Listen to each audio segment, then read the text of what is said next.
it's not as easy as just scanning items as people may think.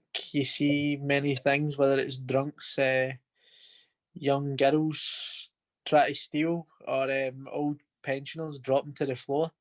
Right. So it can vary. You don't know what to expect. A bit like journalism today. When What about like, some of these times where you've had to react on the spot then, be it a pensioner falling or chasing somebody out of Tesco who's trying to steal a packet of you biscuits? just need to know. You just need to know your first protocol, basically, like who to contact, or it's kind of your responsibility if you see it for you to stop them as well. Uh-huh. So it's just all about reacting quickly and kind of knowing who to go to when. Uh-huh. That's a lot of journalism, isn't it? Just being able to adapt quickly and think on your feet. Exactly, yeah. As I said to you before in a previous conversation, that I've done like work experience before lockdown, and I'm going to continue doing it again when I'm picking like the course back up and we get running again. Just like from going and doing match reports and interviewing players after the game and how fast you need to be to form a package after the game. Like does me no harm, especially for my course, and it will probably push me on further to attain my degree Mhm. at the end of it.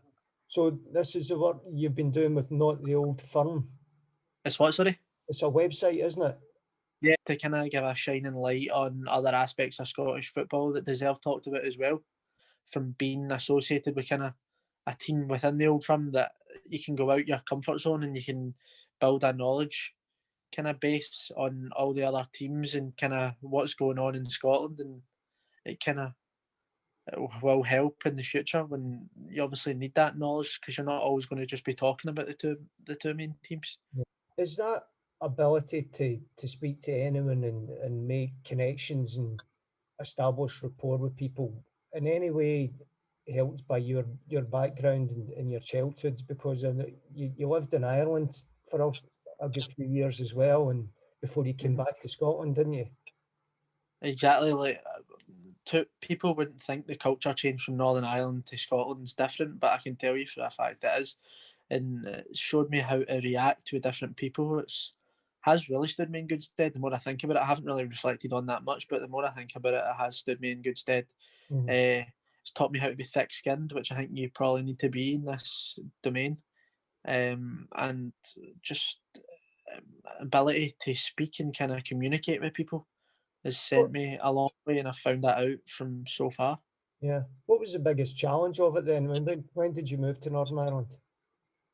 When I was about 7, It's pretty young, isn't it? Was it yeah, hard going I at found that it. age, or- I found it was fine when I was 7. I think when I came back at 15, it was more challenging, just because, as I said to you also in a previous conversation, that it's a different culture. Like obviously, you have the perception that over there it's like a tougher environment, that you need to kind of be more thick skinned there, but it's definitely not the case. I think here you need to be more thick skinned, especially coming back.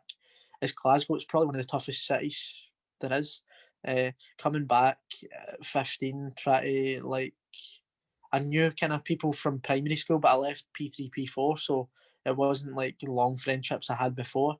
Yeah. Uh, and I kind of just went straight there, and to come back and build new friendships and kind of fit in again at 15 was tough. And but I feel as if, as I said, it's made me more thick skinned and more kind of able, and as a strong character.